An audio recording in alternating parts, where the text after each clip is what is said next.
সুপ্রিয় ভাই ও বোনেরা, আসসালামু আলাইকুম। আশা করি সবাই ভালো আছেন। আজকে মানিকগঞ্জ সাটুরিয়া তিল্লি এলাকায় যে নদী ভাঙনের যে কাজ চলছে, সেই নদী ভাঙন ঠেকাতে যে ব্যবস্থা, সেটি কিন্তু আজকে দেখানোর চেষ্টা করব।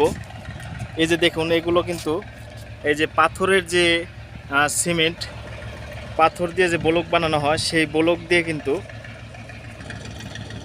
সেই নদীর পাশ দিয়ে ব্লক ফালিয়ে কিন্তু সেই নদী ভাঙন ঠেকানো হয়েছে। দেখেন, ইনশাল্লাহ এখন এই এলাকাবাসী খুবই খুশি।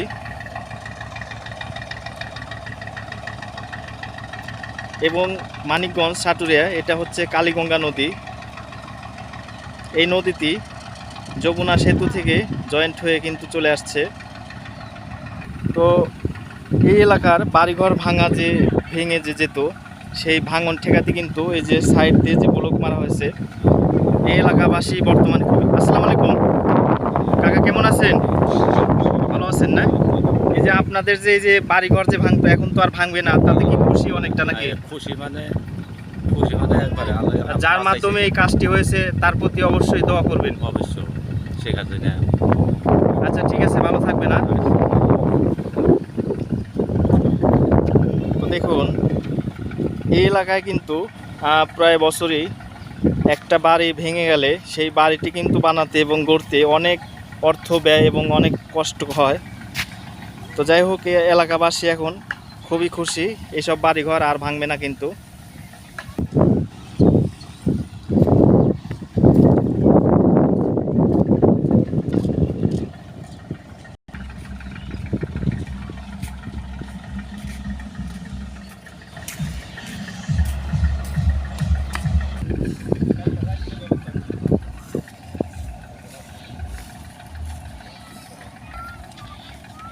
তো যাই হোক, গত এই এলাকার মানুষের যে নদী ভাঙার যে ভয় ছিল, বর্তমানে এই এলাকাবাসী এখন সেই ভয় আর পাচ্ছে না এবং অনেকটা আনন্দিত, অনেক খুশি।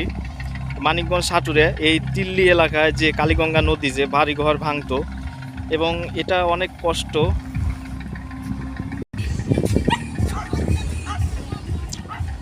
তো এই কালীগঙ্গা নদীর যে ভাঙার যে ব্যবস্থা দেখেন, এটি যেই হোক, যার মাধ্যমেই হোক, এই উদ্যোগটা নিয়ে যে কাজটি যে করেছে।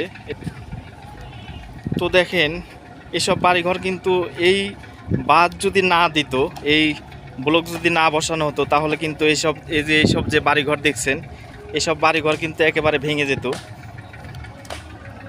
তো আসলে মানুষের মাথার যে ব্রেন, আসলে মানুষ ইচ্ছা করলে অনেক কিছু সম্ভব। হয়তো অনেক অর্থ ব্যয় হয়, অর্থ ব্যয়ের পরেই এই সুন্দর ব্যবস্থাটি হয়েছে এবং এদেশের সরকারের অনেকটা রয়েছে সহযোগিতা। এবং যার মাধ্যমে এই কাজটি হয়েছে, আমি মন থেকে আলহামদুলিল্লাহ, আমি তার জন্য মন থেকে অনেকটা দোয়া করব। তিনি যেন দীর্ঘজীবী হোক, তার জন্য মন থেকে দোয়া করছি। তাকে যেন আল্লাহ তাআলা অনেকটা ভালো রাখে।